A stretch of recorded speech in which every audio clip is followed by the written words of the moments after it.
Hello everybody, my name is Kat Bowser. I'm your resident fantasy therapist and welcome to my channel.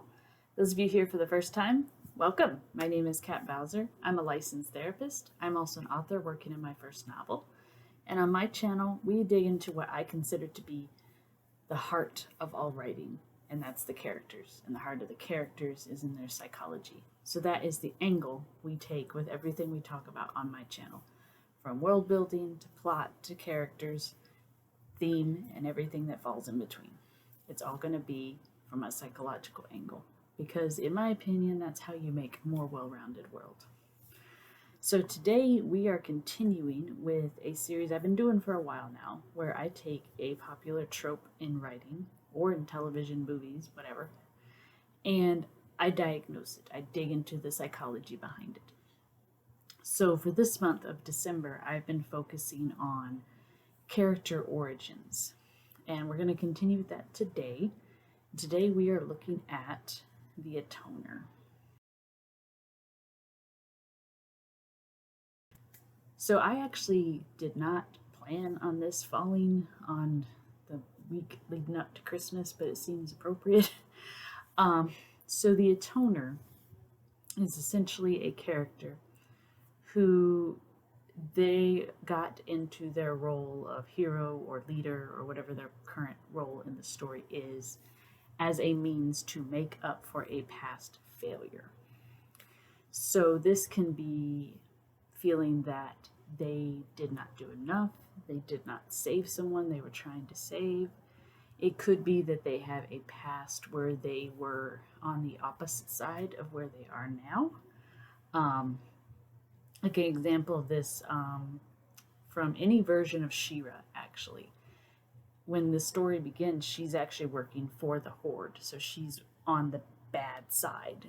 And throughout the adventure, I think in the original it was through a movie. I don't know enough about the new one to remark on how fast she turned, but I think it took a couple episodes. Anyway, she comes to the conclusion that what she's been told is a lie, and that she's actually on the side that is oppressing people, and she makes the choice to join the good side, and then makes it essentially her life mission to destroy the Horde that she used to work for. So she's a good example of an Atoner.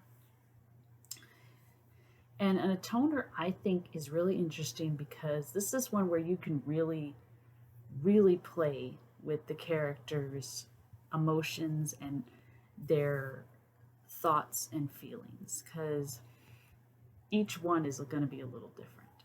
I've already given you guys the example of She-Ra. I'm going to give you another example from, honestly, a cartoon that I don't think a lot of people know about. In the 1990s, Disney did a one season of an animated Mighty Ducks cartoon. It's weird, it's wacky, it's off the wall, it's odd, but it's fun. But I bring it up because there are two forms of the Atoner in this series. So the first one is in the leader Wildwing, who becomes the leader when their former leader sacrifices himself to save the team on the way to Earth.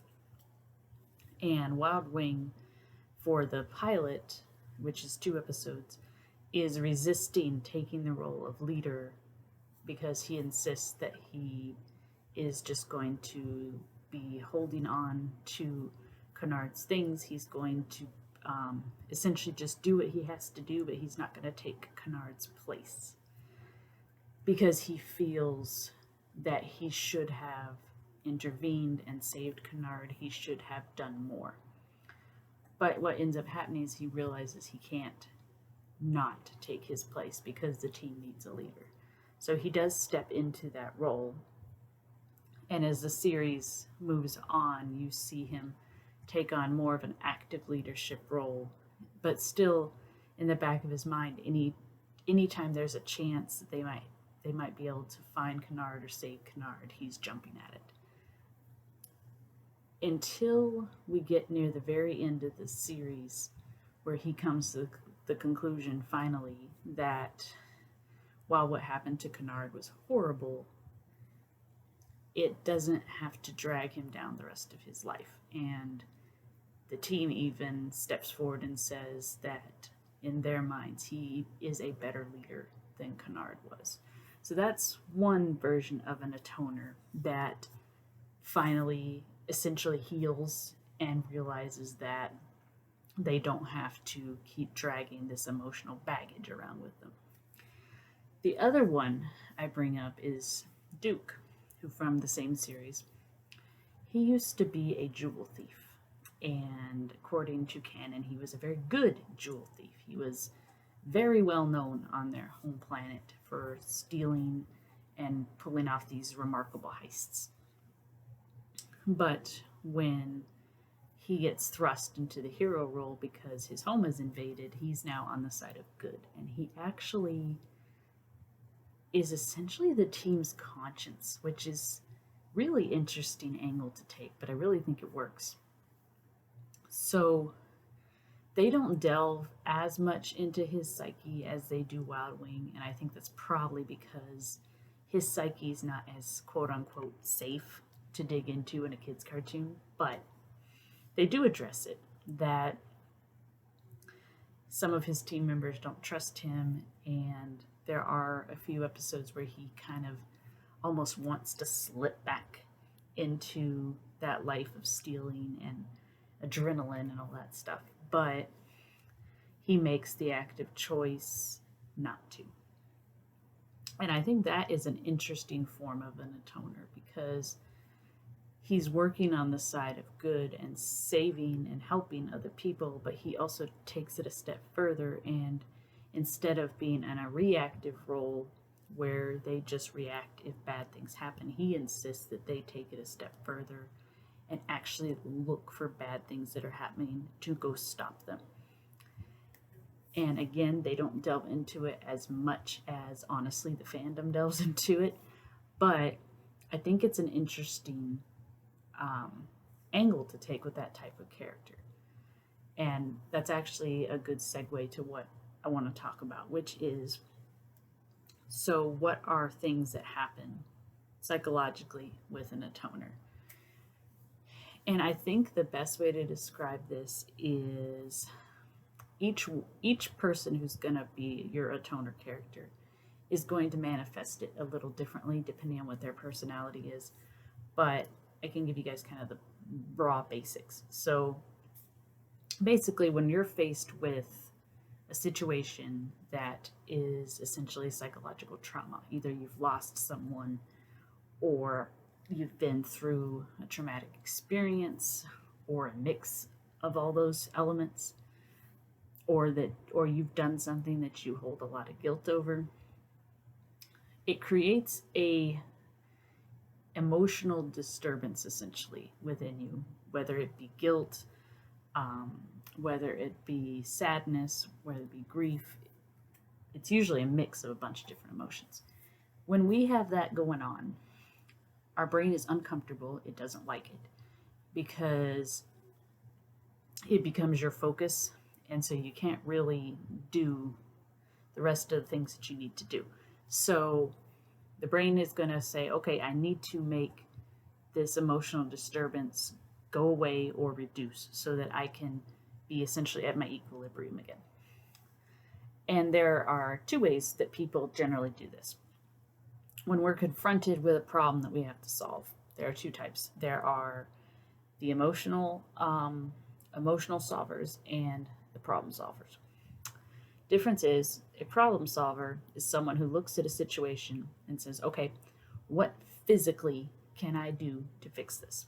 These are the people that when something goes wrong, they're the ones going out there and saying, okay, I'm going to get a second job to raise more money. I'm going to go and join my group of friends. We're going to go rebuild this burnt house, whatever.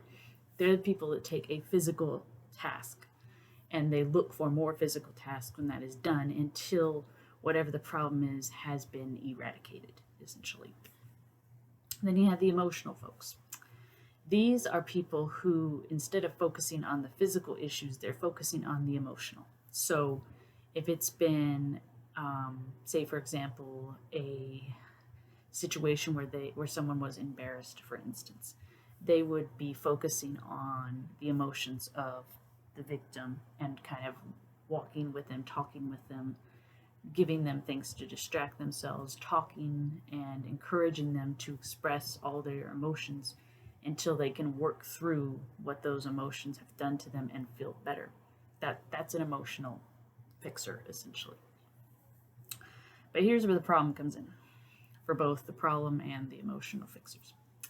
When you have a situation that cannot be fixed, when someone has died, when say a relationship has broken off and the other person has no interest in reigniting it, now the brain's kind of stuck. It's like, okay, now what do I do?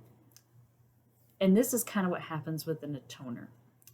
I'm sure you guys have heard about when people have, for example, lost someone to cancer or things like that, going on and essentially developing a organization or a foundation or something to work towards a cure or work on more research, work on reaching more people.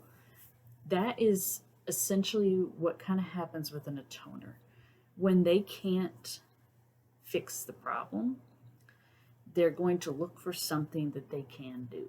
And a lot of times what that is okay, if I can't defeat cancer, then I'm going to start an organization that's going to hire people that can. Or, I've lost my child. I can't bring them back. But what I can do is I can start a foundation to educate people about SIDS, about water safety, or whatever the issue was that they lost their child to. And what that essentially is they're applying this fix-it persona to something tangible. And that is essentially what an atoner does, is they are taking whatever their past experience was that they can't undo, and they are applying it to something that they can do, something tangible in the moment. So, for example, Batman's a good example of this. He lost his parents because of the rampant crime in Gotham City. The police force, even though he had good allies like Commissioner Gordon, was corrupt, and essentially justice was not going to be served. So he goes and essentially starts doing it himself. It's not lawful, not correct, but in his mind, it's like, okay, I've already tried all these other angles. I've already tried the legal way. I've already tried bringing attention to the issue. It's not working. So then the problem-solving brain says, okay, now what do I do? So instead of just focusing on, like, say, building up the trustworthiness of the police department or something along those lines, he takes it a step further and says, okay, I'm going to go do it myself. And there is a danger to that, because a lot of times these folks are very emotionally fragile. And by that, I mean, not necessarily that, a certain situation is going to make them crack or anything like that, but they generally are teetering between becoming what we call another trope, I believe we call it, what is it called? Templar Night, which is basically where you become so obsessed with something that you become more dangerous than what you're trying to protect someone from. And that's something that an atoner does risk falling into. And that's why most of the time these characters have little sidekicks that run around with them, because they usually serve as essentially their anchor and their reminder. Okay, don't overdo it. Don't go too far with it. What you're doing is a good thing. You're trying to do good based on your past, but let's not take it too far. So the Atoner can be a lot of fun.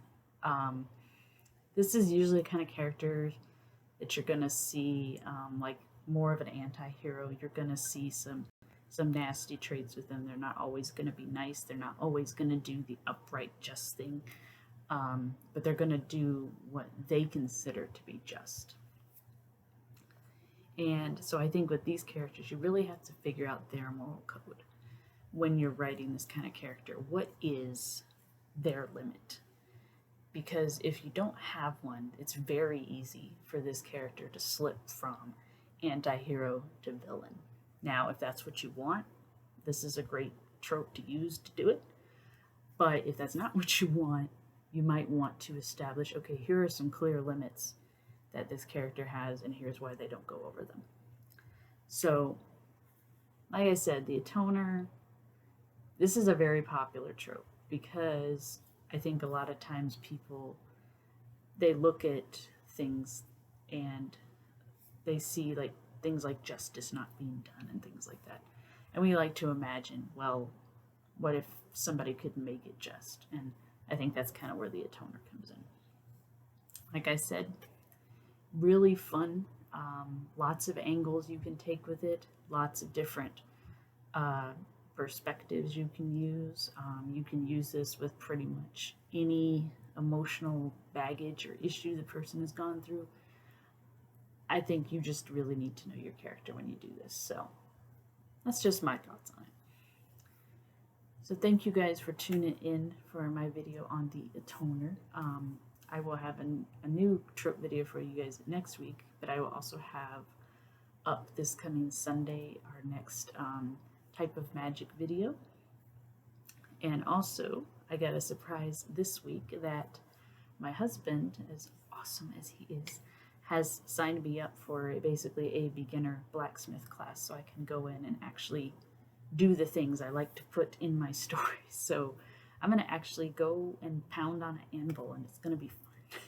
So I will probably honestly do a video on that experience because, especially for people that write fantasy, that comes up. And maybe I can offer some insight to you guys. So if you guys enjoy this content, make sure to comment below and hit that subscribe button so you don't miss when I upload. I upload every Thursday and every Sunday with occasional videos in between. And I always love reading comments that you guys leave. You guys can also follow me on social media. And until next time, I hope you have a good one.